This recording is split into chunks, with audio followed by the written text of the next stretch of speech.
Вот, доченька, вот такая картинка должна получиться. Это сейчас Люция Гибадульна спокойно играет со своими детьми. А недавно жизнь казалась безнадежной. Рассказывает, было нечего есть, негде жить, могла и вовсе потерять детей. Тогда и решила обратиться в социальный дом. Не было дохода, не было жилья. Если бы не этот приют, неизвестно, когда бы я детей забрала ли вообще. Там, потому что уже дело шло к лишению родительских прав. Вместе с ней здесь живут еще 5 женщин, и у каждой своя непростая история. Алена Лебедева очень волнуется, когда вспоминает, как оказалась на улице с грудным ребенком, оставшись без крыши над головой. Неравнодушные люди подсказали, что есть приют в Казани. В Москве мы работали, а потом работу там потеряли. Я на улице осталась из-за мужа.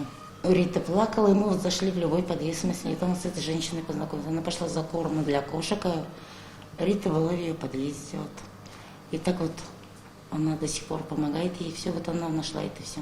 Заработал приют еще в марте, но теперь открылся официально. Он расположен в поселке Вознесение. Это не просто дом, а полноценный центр помощи. Женщины все очень разные, то есть очень, большой процент, я бы сказала, это те, кто сами воспитывали в детских домах, и, соответственно, у них тоже жизнь, пошла не совсем так, как хотелось бы. Они учатся воспитывать и общаться с детьми, то есть это тоже очень важно для мамы прежде всего. Существует приют за счет грантов и средств неравнодушных людей. Сотрудники центра организуют и досуг подопечных. Во дворе дома есть небольшой сад, где мамы занимаются выращиванием овощей. Благодаря грантовой поддержке совсем недавно приют смог приобрести вот такой новенький автомобиль. И теперь оказать помощь как психологическую, так и гуманитарную специалисты могут даже в отдаленных уголках республики.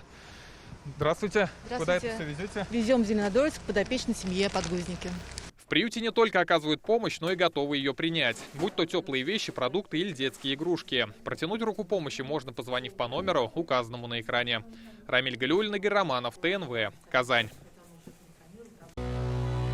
Наша рука помощи вашему бизнесу. Антикризисные предложения. Телефон 843 5 705 100. Көтелмәгән кунак көттүреп кенә интернет челтәрләренә дә килеп җитте. Хәзер бу фильмның барлык серияларын ТНВ.ру сайтында карап була.